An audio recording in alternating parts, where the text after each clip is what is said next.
All right, so for your first video, one of the big things I like to do is give you a big league player to kind of do a side-by-side comparison with. The reason I like doing this is because it gives you a visual for some of the terminology that I'm going to use. Kind of shows you where we want to be. And again, not everybody's going to swing the same way, but I like just having a side-by-side comparison just so you can kind of see some of the things. The guy that's above you is Red Sox second baseman Michael Chavis. A lot of things he does really well. Pretty simple swing, not a lot of extra movement, so that's why I like using him for a comparison. What we're going to do is we're going to kind of go through your swing. I'm going to show you the things that I feel like we need to address first, and I'm going to give you some drills at the end to start to work on those stuff, okay? And then the other thing, just watching your swing a little bit, you do some things pretty well, especially for your age, so a lot of positives going on with your swing.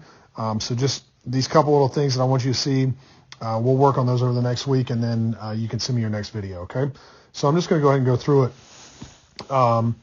First big thing is when you load, I want to make sure that your head doesn't go past your back hip, okay? So if you watch Michael, when he goes to stack against, how you can see everything staying on the inside of that back hip, okay?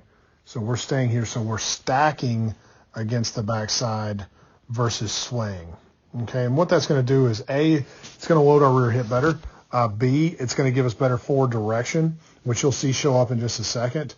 And then it'll allow us to get back to center and back to balance easier with more control. Okay, so when we gather, let's make sure that head is going to stay more on the inside of this knee instead of swaying over it. Okay, now as you start to make your forward move, what I want you to watch is how that head starts to really duck.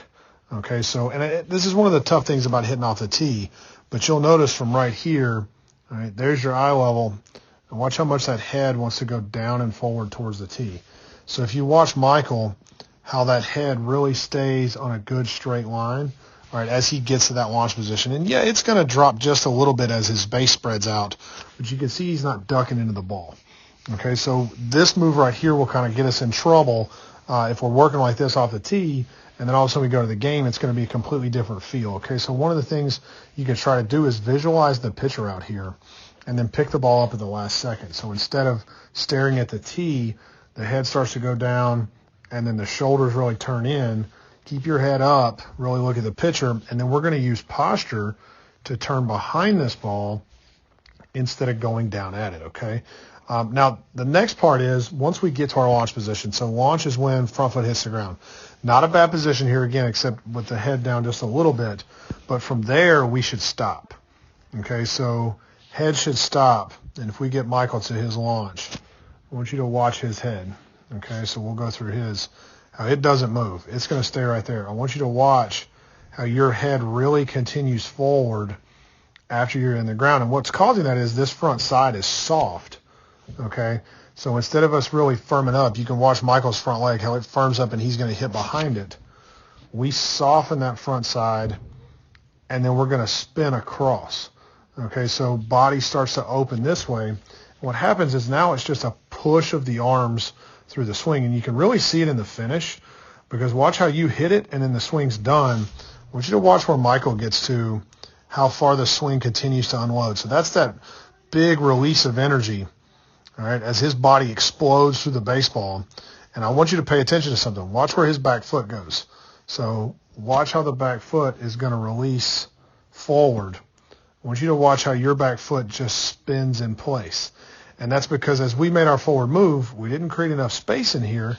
So then we slide forward, soften the front side, and then run out of space. And as we fire, we actually get a little bit of a push back and up away from the ball.